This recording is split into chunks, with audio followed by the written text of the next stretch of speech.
queimado com graça e não com alimentos, pois nunca tiveram proveito os que com isto se preocuparam. Possuímos um altar do qual não tem direito de comer os que ministram no tabernáculo, pois aqueles animais cujo sangue é trazido para dentro do Santo dos Santos pelo sumo sacerdote como oblação pelo pecado, têm o corpo queimado fora do acampamento. Por isso foi que também Jesus, para santificar o povo, pelo seu próprio sangue, sofreu fora da porta. Saiamos, pois, a ele fora do arraial, levando o seu vitupério. Na verdade, não temos aqui cidade permanente, mas buscamos aqui a de vir. Por meio de Jesus, pois ofereçamos a Deus sempre sacrifício de louvor, que é o fruto de lábios que confessam o seu nome. Não negligencieis igualmente a prática do bem e a mútua cooperação, pois com tais sacrifícios Deus se compraz. Obedecei aos vossos guias e sede submissos para com eles, pois velam por vossa alma, como quem deve prestar contas, para que façam isto com alegria e não gemendo, porque isto não aproveita a vós outros. Amém? Vamos orar mais uma vez. Ó Deus, nós te louvamos por esta carta, que tem sido estudada parte por parte, domingo após domingo. Chegamos quase no finalzinho dela, Senhor, pedindo para que, mais uma vez, o Senhor ilumine os nossos entendimentos, esclareça as verdades nela contidas, para que nós possamos, por meio dela, viver de forma que te agrade, viver de maneira santa, obediente, atentando para aquilo que diz a tua palavra, aquilo que tu colocas como regra de fé e obediência para nós. Conduz-nos por meio dela, é o que nós te pedimos, em nome de Jesus. Imitar é uma coisa básica que nós fazemos durante toda a nossa vida e já desde pequenininho. Nós aprendemos a falar observando, olhando como a outra pessoa movimenta os seus lábios e emite o som. A gente não se lembra disso. Eu, por exemplo, não me lembro como foi que eu aprendi a falar, mas já me disseram que era assim. Eu aprendo a falar ouvindo, imitando. Eu aprendo a andar imitando. Eu aprendo a dizer coisas, a ter determinadas práticas quando eu imito pessoas. A imitação é uma coisa que faz parte da sociedade como um todo. Vejam, não é que nós, quando vivemos no meio de outros animais, vamos aprender apenas aquilo que aqueles animais executam, até porque nós somos seres racionais. Nós pensamos, dialogamos, tratamos, conversamos, discutimos, resolvemos e assim por diante. Mas percebam que a ideia da imitação é uma coisa que está na criação. Deus, em todos os momentos, traz a ideia de que imitar é algo bom, quando é óbvio, ela se baseia na verdade de Deus e naquilo que o Senhor estabeleceu para nós. Vejam, se o homem imitasse a Deus no Éden, ele não teria caído. Se o homem andasse segundo as palavras ditas pelo Senhor, ele não entraria em problemas e em confusões depois até da queda dos nossos primeiros pais. Então imitar em certo ponto é bom e em alguns momentos também não é. Porque existem imitações que nós fazemos que não nos traz benefício nenhum. Por exemplo, quando nós imitamos alguém caçoando alguém, não é bom? Porque essa imitação vai trazer irritação para o outro, vai trazer uma certa angústia, tristeza naquele que está passando pelo ridículo. Então, imitar faz parte, seja ela para o bem, seja ela para o mal. E a imitação, ela também serve para a nossa vida espiritual. Não tem como nós dizermos que não vivemos uma vida de imitação, porque nós olhamos para as pessoas que estão ao nosso redor, na nossa igreja, ou que passaram pela nossa igreja, e nós olhamos e imitamos elas. Imitar é uma coisa legal, em alguns aspectos. Quem aqui não gostaria de jogar futebol como Neymar, ou como Messi? Quem não gostaria aqui de imitar, musicalmente, um João Alexandre tocando o violão, ou talvez o Paulo Calazans no teclado, ou talvez, sei lá, Azaf Borba e tantos outros músicos que nós temos aí como referência. Imitar pessoas boas é uma coisa legal. Eu, por exemplo, gostaria de pregar bem como Hernandes Dias Lopes, gostaria de falar com a teologia profunda de Augusto Nicodemos. Eu gostaria, porque isso é bom, eu estou imitando algo bom para mim. Assim como eu também gostaria, de que meus irmãos tivessem procedimentos que fossem imitados por outros irmãos e assim por diante. E o texto que nós lemos nessa noite é um texto que fala da importância da imitação, da importância de olhar para alguém como referência para viver baseado neste princípio que esse outro viveu e viu que valia a pena. O texto fala da importância da nossa relação com Deus alcançada através da nossa relação com os nossos líderes, aqueles que nós imitamos, aqueles que nós olhamos como sendo referencial para nossas vidas. E através da graça manifestada por Jesus, nós vivemos em obediência, que é isso que o texto diz, através do nosso maior líder, o líder supremo, aquele que é exemplo maior de cuidado, de amor e de imitação. Queridos, hoje nós precisamos disso. Nós precisamos viver em noção de um espírito transformado, de um espírito que não está mais vivendo aquelas velhas práticas do passado, mas precisamos entender que nós hoje refletimos uma vida de obediência àquele que nós refletimos, que nós imitamos, o nosso Supremo Senhor Jesus Cristo. Então, pensando nessas premissas aqui de introdução, que eu gostaria de tratar nessa noite com vocês, a ideia de que nós ganhamos de Deus um espírito transformado. Nós fomos transformados pelo Senhor, e essa transformação espiritual realizada por Deus em nós, ela faz isso ser manifestada através do nosso corpo. Então, um espírito transformado transforma o corpo. Como isso acontece, queridos? Como é que um espírito transformado pode transformar ou transforma o corpo? Versículos 7 a 9, nós vamos ver que isso acontece quando o aprendizado guardado dentro de nós é externalizado.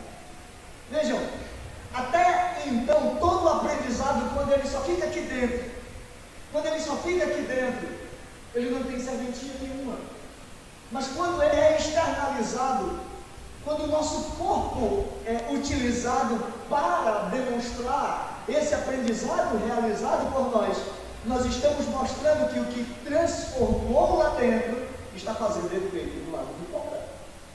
E se você observar os versículos 7 a 9, ele fala disso. Veja o que ele diz: lembrai-vos dos vossos dias, os quais vos pregaram a palavra de Deus, e considerando atentamente o fim de da sua vida, imitai a fé que tiveram.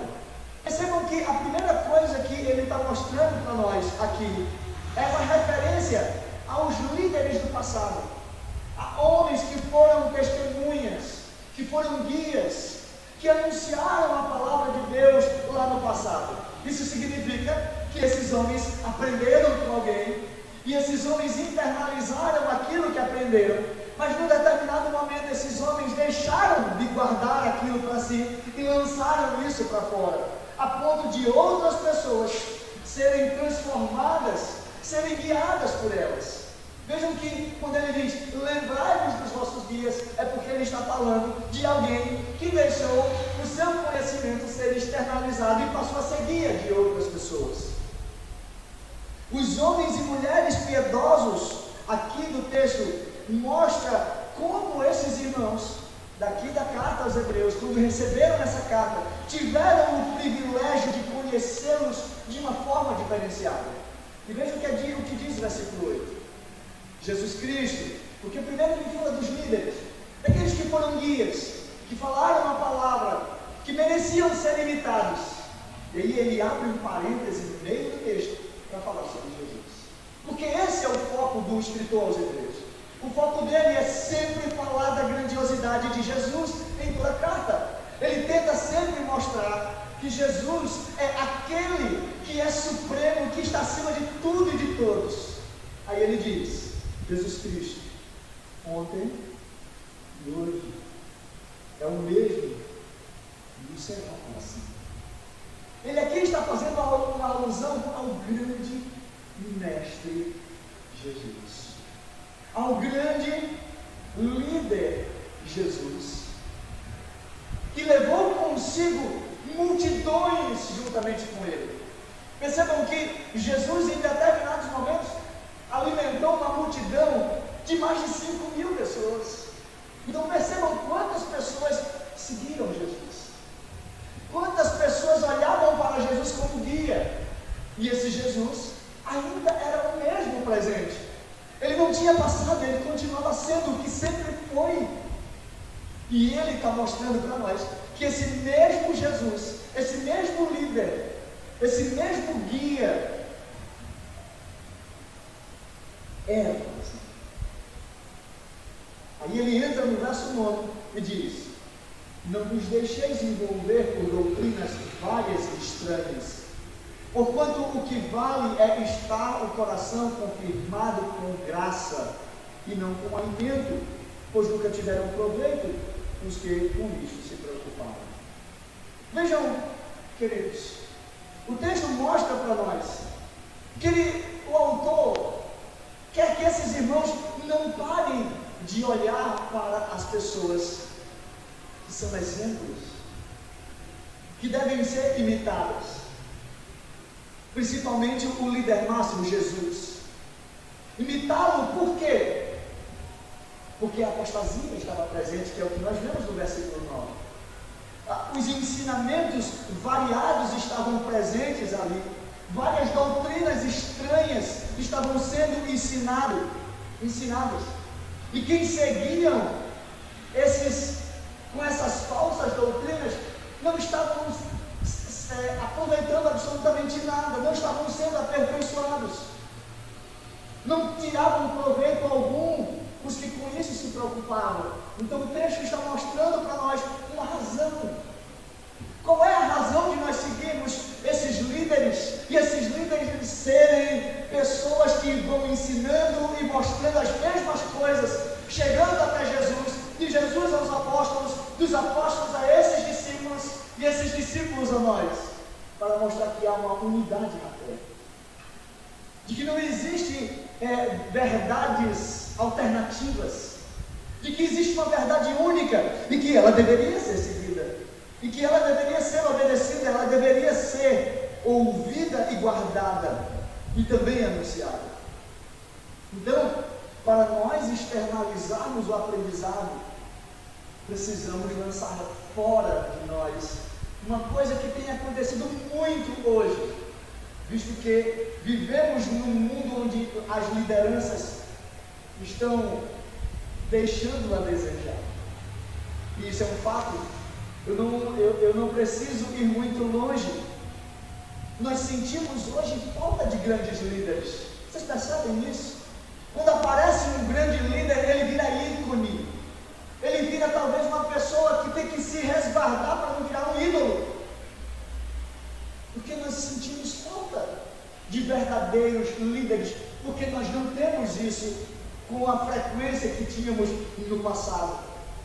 Homens que viveram a sua época e transformaram a sua sociedade pela forma como eles se portavam. Nós sentimos falta daqueles que já passaram, com muito saudosismo.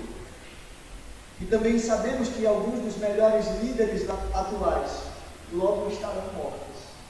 E isso já causa em nós uma dor. Eu lembro que quando eu era mais jovem, eu sempre gostei muito de música. Eu tinha um cantor que eu gostava muito. E eu ficava pensando, mas quando esse ano morreu, o que vai ser da música? E eu ficava pensando nisso porque nós encontramos referenciais. E esses referenciais estão se perdendo. Nós temos medo de nos decepcionar com os que estão junto conosco. Pessoas que nós amávamos e respeitávamos caíram em ofensas morais, e daí a nossa expectativa de desapontamento tem crescido. E aí a gente, quando escuta qualquer coisa que soe autoritarismo, que soe liberalismo, que soe coisas que possam ser danosas, a gente já coloca o pé atrás. O medo. Jesus utiliza o apóstolo que escreveu essa carta para mostrar que nós devemos nos lembrar dos guias do passado. Nós devemos nos lembrar da verdade e da doutrina. E devemos externalizar isso para quê? Para não cairmos nos mesmos erros dos nossos irmãos lá do passado. Percebam que nós estamos falando aqui de um povo que conhecia a palavra de Deus, mas que vivia envolto em um ceticismo religioso, em um entendimento religioso, que não enxergaram o próprio Filho de Deus vindo em carne ao mundo e fazendo a obra que durante todo o Antigo Testamento ele disse que faria. É para esses irmãos que o autor está escrevendo, para mostrar que eles não estavam entendendo absolutamente nada, e agora, confusos, eles não sabiam para onde olhar. E o autor não manda eles olharem para outros lugares, não, ele manda ele olhar para aqueles irmãos lá do passado. Os mesmos que falaram as mesmas coisas que eles não entendiam. Queridos, nós precisamos lançar fora os temores, nos lembrando de uma coisa, porque os temores existem, sabe por quê, irmãos? Porque nós esquecemos de quem é o verdadeiro cabeça da igreja. A gente deposita demais a nossa esperança e a nossa fé ou a nossa confiança em pessoas. Nós esquecemos de olhar para o autor e consumador da nossa fé. E a gente olha para pastor tal, para líder tal, para músico tal, para seja lá quem for o tal, e aí, quando tal capota, a gente capota junto. Mas olha para Jesus. Doutor Olha, falando sobre esse texto, ele disse: Jesus é um líder exemplo, ele nunca muda. Jesus é um líder exemplo que nunca nos decepciona, ele nunca se aposenta, ele nunca vai embora. E é nele que nós encontramos sempre o poder à disposição do seu povo. Isso precisa ser externalizado, queridos. Nós que conhecemos a Jesus, precisamos guardar isso em nós, mas também precisamos transmitir isso para as pessoas ao nosso redor. Então, quando nós externalizamos o nosso aprendizado, nós fazemos notório aquilo que Cristo está realizando em nós. E quando isso acontece? Quando nós seguimos os nossos líderes naquilo que eles seguem a Cristo. Isso é importante porque o texto está falando sobre pessoas imitáveis. E até que ponto eu devo olhar para um líder e continuar olhando para ele, enquanto ele estiver olhando para Cristo? Enquanto ele estiver imitando Cristo, eu devo continuar imitando ele. A partir do momento que ele para de imitar Jesus, eu não devo mais seguir. Pode ser que ele não tenha exatamente os mesmos dons dos apóstolos ou dos alguns irmãos do passado, mas certamente ele terá uma vida de santidade. Amém. Todos os recursos que aqueles irmãos tinham à disposição estarão diante de nós do mesmo jeito. Não foram só aqueles irmãos privilegiados. Você, querida, você, meu querido, você, meu irmão, todos nós temos os mesmos dons disponíveis diante de nós. O que está faltando? Essa é a pergunta que talvez nós devamos pensar nela. Foi assim no passado, é assim hoje, será assim amanhã. Se não somos aquilo que deveríamos ser espiritualmente, não é Cristo que mudou. Não foi Cristo quem mudou. A culpa é totalmente nossa. Nós escolhemos deixar de olhar para aqueles que nós deveríamos imitar, ou para aquele que nós deveríamos imitar, e recolhemos o nosso entendimento, a nossa própria regra e maneira de agir. Quando isso acontece, nós entramos num barco sozinhos. E quando naufragamos, queremos culpar alguém. Foi assim com Adão. Adão tinha tudo, mas na hora que ele naufraga, ele põe a culpa em alguém. A mulher que ele veste. Culpa a mulher e culpa Deus. E é sempre assim. Nós escolhemos recusar a íntima comunhão com o Senhor, embora tenhamos a oportunidade de sermos santos, de perseverarmos, de vivermos uma vida diferenciada. Por isso que ele nos instrui a não nos envolvermos com doutrinas várias e estranhas. Porquanto o que vale é o que, queridos? Estar com o coração confirmado com graça, e não com alimento, e não com isso ou com aquilo. O que é que eu posso beber? O que é que eu posso comer? O que é que eu posso cantar? O que é que eu posso fazer na igreja? Tem gente tão preocupada com isso, que está deixando de viver a verdadeira vida, que está deixando de viver o verdadeiro princípio da vida cristã: amar a Deus, Deus seu próximo, obedecer a Cristo e ser um servo fiel a Ele, atentar para a sua lei e andar conforme Ele andou. Queridos, o Espírito transformado transforma o corpo. E o aprendizado guardado dentro de nós é a prova disso. Quando? Quando ele é externalizado. Segundo, o Espírito transformado transforma o corpo quando entendemos que o culto ganha sentido real e deixa de ser apenas um símbolo. Versículos de 10 a 13, você vai ver o apóstolo dizendo o seguinte: possuímos um altar do qual não tem direito de comer os que ministram no tabernáculo, pois aqueles animais, cujo sangue é trazido para dentro do Santo dos Santos pelo sumo sacerdote, como ovação pelo pecado, tem o corpo queimado fora do acampamento. Por isso foi que também Jesus, para santificar o povo pelo seu próprio sangue, sofreu fora da porta. Saiamos, pois, a ele fora do arraial, levando o seu vida. Que desafio agora! Que desafio! O desafio daqueles irmãos agora era complexo, porque a mente deles estava lá atrás.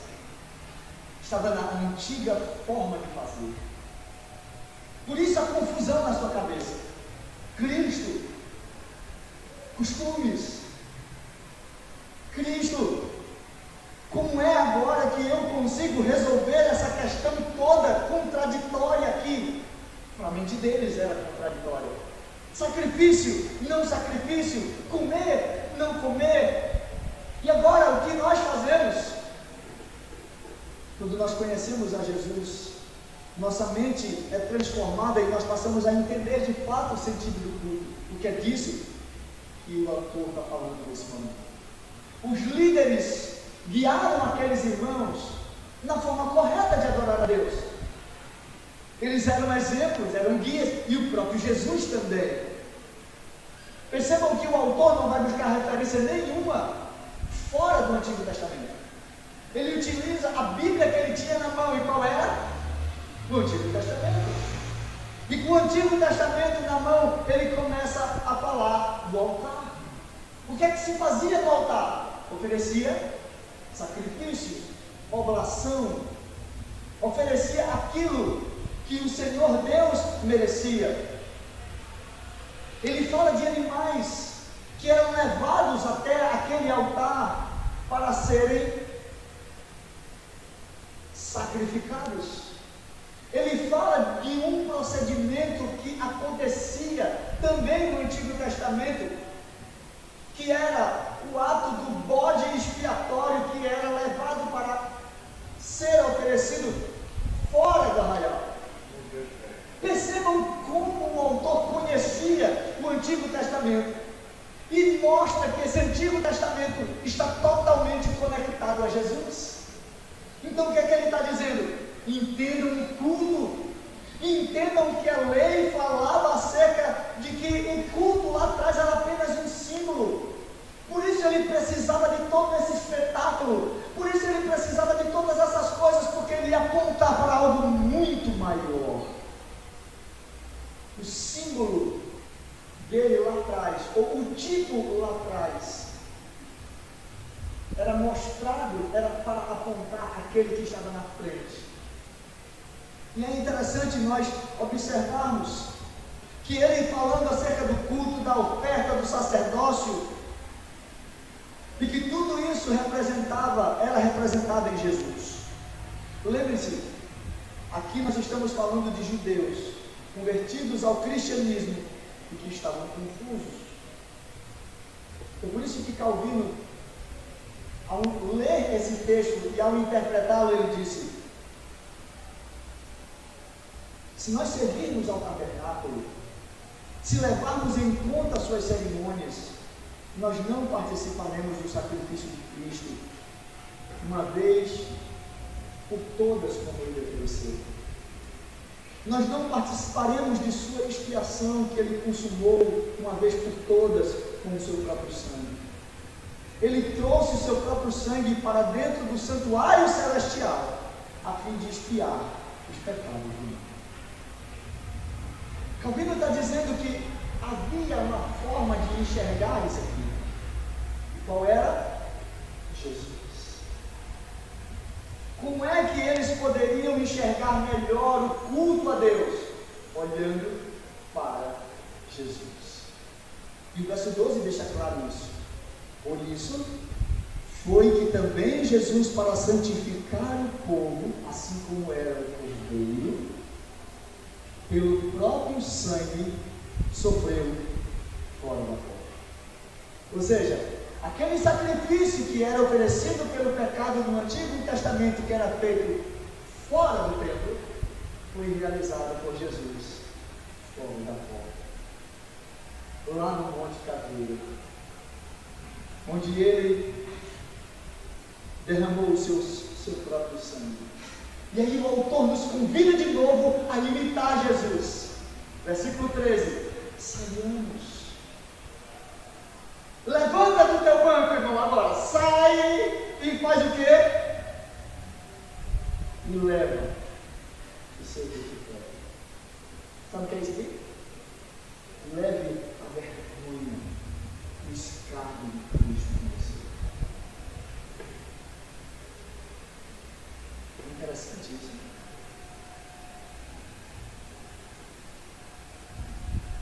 Para nós talvez não faça muito sentido isso, mas para aqueles irmãos faziam sentido demais.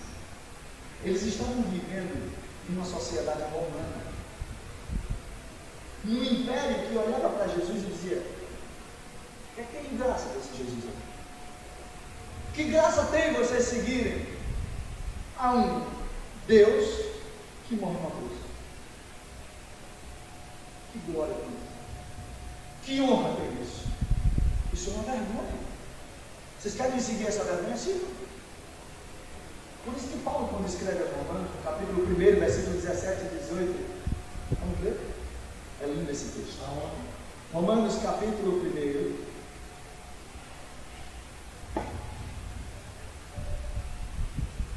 versículo 16 e 17. Vamos ler 18 não, só 16 e 17. Olha o que Paulo diz no verso 16.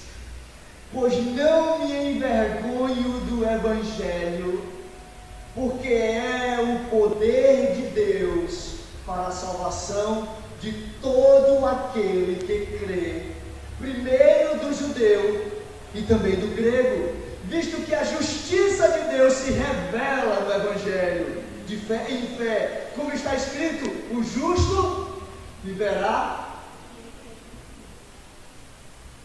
Quando a gente entende o contexto romano, a gente sabe por que Paulo escreve isso aqui.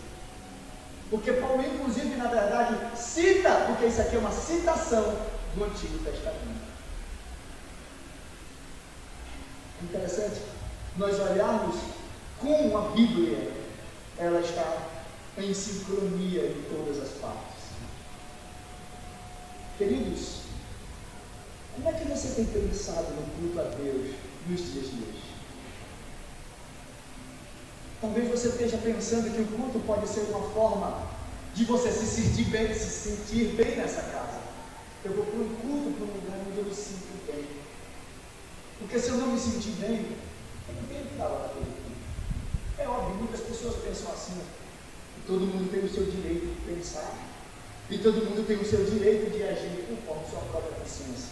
Nós não somos aqui guardiões da consciência de ninguém. Mas eu quero falar, culto não é para agradar pessoas. Culto é para agradar a Deus. E se nós chegamos aqui com o intuito de sermos agradados, estamos aqui com o intuito errado. Se eu chego nessa igreja com um pensamento errado de culto, de como eu devo me portar, de como eu devo gesticular, de como eu tenho que falar, como é que eu tenho que fazer, eu preciso aprender. Imite Jesus, você vai aprender. Porque Jesus é a base da nossa doutrina. Jesus é o fundamento da nossa fé. Na verdade, Jesus é o autor e consumador da nossa fé. E isso faz com que nós olhemos para Ele e aprendemos que culto é para a própria glória do nosso Salvador. Aleluia.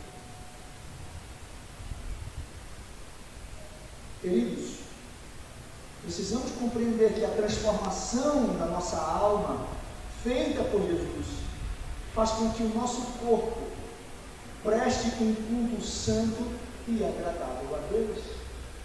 Mesmo que aqui Paulo diz, ainda lá em Romanos, capítulo de número 2, por favor, passe algumas páginas, do capítulo 1 até o capítulo 12, e você vai ver a nova vida ensinada por Paulo, para aqueles que foram transformados por uma verdadeira fé, no verdadeiro Evangelho. Ele diz no verso 1, rogo-vos, pois, irmãos, pelas misericórdias de Deus, que apresenteis o vosso corpo por sacrifício vivo. Culto é o que, queridos? Sacrifício. Isso é culto. É um sacrifício vivo, demais o que? Santo. Então o culto tem que ser o que? Santo. E ele tem que ser o que? No final, agradável a quem? Não, peraí, deixa eu reler de novo isso aqui. É agradável a quem, queridos? Não sou eu que estou dizendo, é a Bíblia. O culto é agradável a Deus. E é isso que tem que permear a minha mente. É isso que tem que encher o meu coração. Tudo que eu fizer, Paulo disse, seja comer, seja beber, ou qualquer outra coisa, e aí envolve o culto, tem que ser feito para quê? Para a glória de quem? Aí ele diz, apresenteis o vosso em sacrifício vivo, santo e agradável a Deus, que é o vosso culto racional. E aí ele dá uma orientação para que nós não estejamos com os olhos nas outras igrejas, com os olhos naqueles que não estão de olho nessa verdade. E aí ele diz que não vos conformeis com este mundo, porque ele é bonito, ele é atraente, ele chama a sua atenção. Olha aquela igreja, gente, por que, pastor, você não faz igual? Pastor, por que você não muda aí a sua forma de fazer? Porque olha que é para aquela igreja, pastor. Pastor, o tempo está passando. Está com a cabeça onde? A Bíblia tem que ser contemporaneizada. E não vos conformeis com este século, mas transformai-vos pela renovação da vossa mente.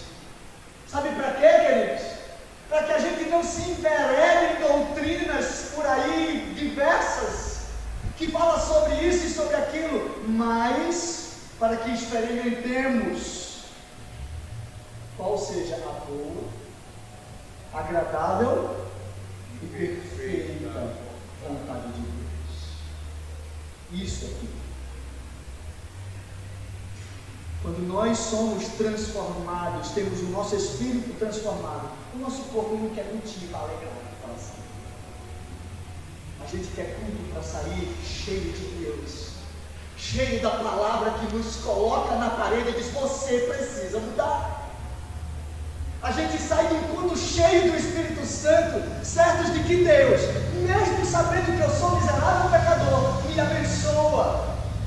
A gente sabe que mesmo nós não merecendo absolutamente nada de Deus, Ele cuida de nós. Mas Ele também é justo juiz e não vai deixar impune as coisas erradas de Deus. Porque culto não esconde quem é Deus. No culto nós conhecemos Deus na sua essência, da forma como Ele é santo. Terceiro e último lugar, nós, com o espírito transformado, temos o nosso corpo transformado. Aprendemos isso e externalizamos isso. E vemos que nós sabemos que no culto os nossos lábios passam a expressar o nosso entendimento real de culto. E em último lugar, nós mostramos obediência pública, regida por uma mente cativa à palavra de Deus. Versículos 16 e 17. Olha o que ele diz aqui. Vou voltar para ele. Não negligencieis igualmente a prática do bem e a mútua cooperação, pois tais sacrifícios Deus se complaz. Obedecei aos nossos guias. Voltou de novo a imitação, a obediência, a olhar para os líderes, para os guias, para com eles, aliás, serem submissos para com eles, pois velam por vossa alma, como quem deve prestar contas, para que façam isto com alegria e não gemendo, porque isto não aproveita a vós.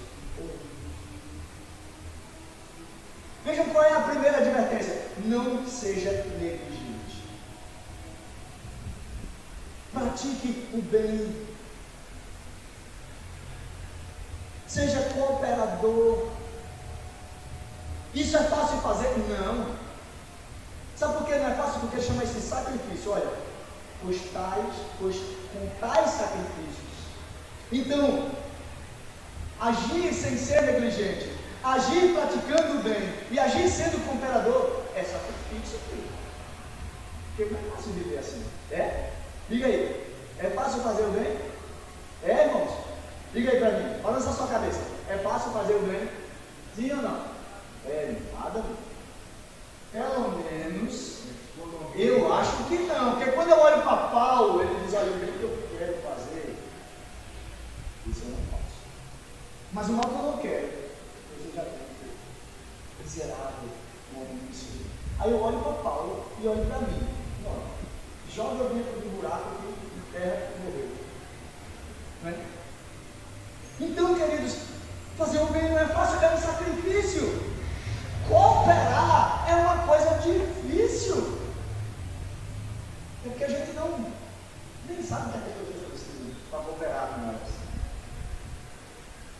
Deus se compraz disso. Deus se alegra com isso. Deus fica satisfeito com isso. Veja, em todo momento da carta, Paulo, ou melhor, o apóstolo chama a atenção dos irmãos para viver uma vida assim, imitando Jesus. E quando chega no final, ele faz a mesma coisa. E ele termina dizendo: obedeçam aos vossos guias, aos vossos líderes. Sejam submissos a eles. E a gente aqui o negócio continua. Sabe por quê? Porque na casa da gente, a gente já teve problema de submissão. Primeiro que nós vivemos uma sociedade onde essa palavra submissão é um problema. Submissão virou um problema na nossa sociedade. Primeiro nós mulheres.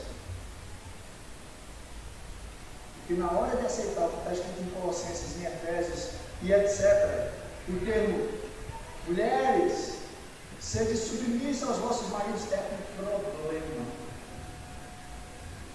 gigante. Se pudesse, isso já teria sido arrancado das Escrituras. Por quê? Porque nós não entendemos o que significa submissão.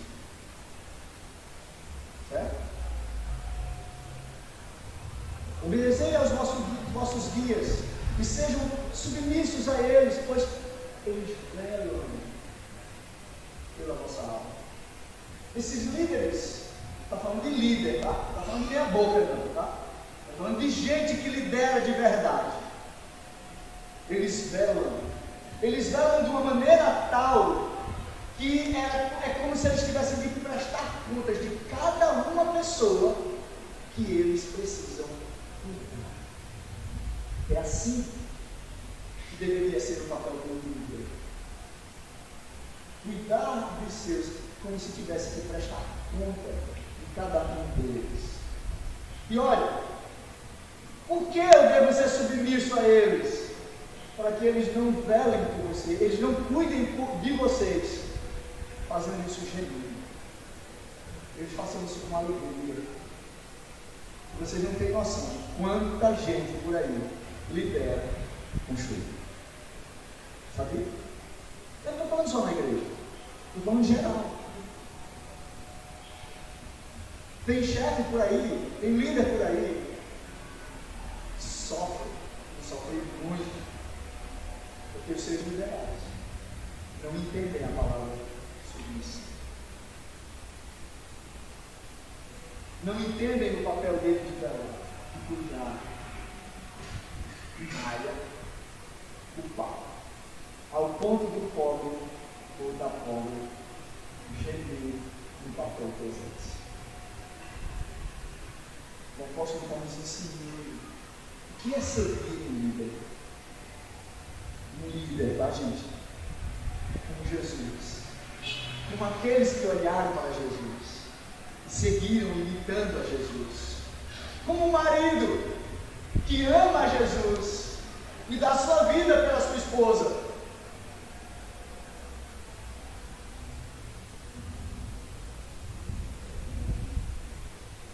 Porque isso não traz proveito nenhum para aqueles que não querem ser. Eu quero concluir, queridos, trazendo algumas reflexões, algumas coisas para nós pensarmos agora nessa noite, rapidamente. Primeiro, lembre-se dos líderes. Líderes humanos vão e vêm, tá? Só para você lembrar disso. Mas lembre-se do grande líder, Jesus. Pastores passam, gerentes passam, chefes do lar partem para a eternidade, pais e mães vão embora, líderes espirituais vão embora, mas Jesus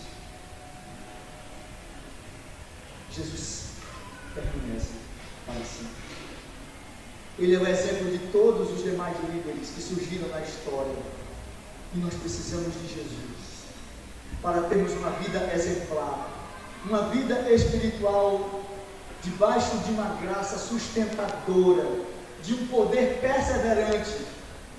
Cristo não muda. E por Ele não mudar, nós sabemos que nós podemos confiar nele. Nós sabemos que Ele é a única forma pela qual nós podemos persistir na verdadeira fé. Nós podemos estar firmados no verdadeiro fundamento. Segundo, preste seu culto de forma racional. Lembre-se que o verdadeiro culto prestado prova que você aprendeu, que foi transformado em mente e corpo.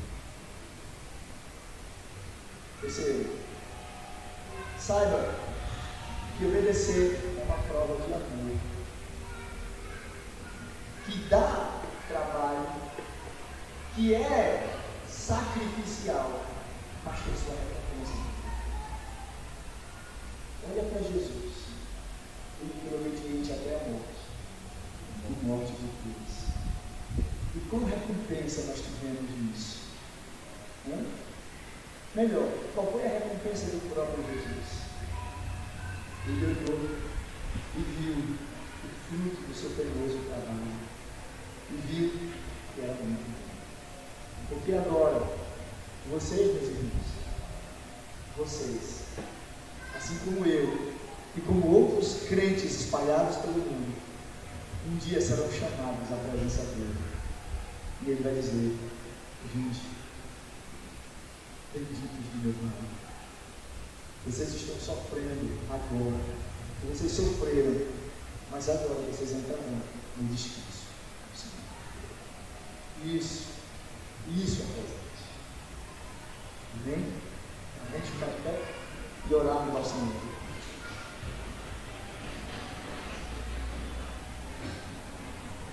Santo Deus, nós te louvamos e te agradecemos porque tu és bom. E tu nos ensina que a transformação que acontece em nossas vidas reflete no nosso corpo. Nós podemos ver isso quando nós falamos. Nós podemos ver isso quando nós agimos, quando nós obedecemos. Atitudes mostram transformação de mente, de alma. Por isso, ó Deus, nós te pedimos a orientação e a persistência para permanecermos assim. Às vezes nós ouvimos palavras duras e queremos desanimar porque achamos que ela machucou. Mas na verdade o que o Senhor está nos ensinando é para que sejamos fortes, para que sejamos fiéis e para que permaneçamos na doutrina ensinada pelo Senhor. A graça do Senhor está sobre nós. Aleluia. Nós louvamos o teu nome por isso. Por isso te pedimos, ajuda, Senhor, para que aquilo que aconteceu na nossa alma seja visto no nosso corpo, para a glória de Deus. Amém. Vamos agora, irmãos, receber a bênção do Senhor. E vós que antes não erais povo, mas agora sois povo do Senhor. Que antes não tinhas alcançado misericórdia, mas agora alcançaste misericórdia. Que o Senhor vos abençoe e vos guarde. Que o Senhor faça resplandecer o seu rosto sobre vós e tenha misericórdia de vós. Que o Senhor sobre vós levante o seu rosto e vos dê a paz, meus irmãos, hoje e para todo sempre.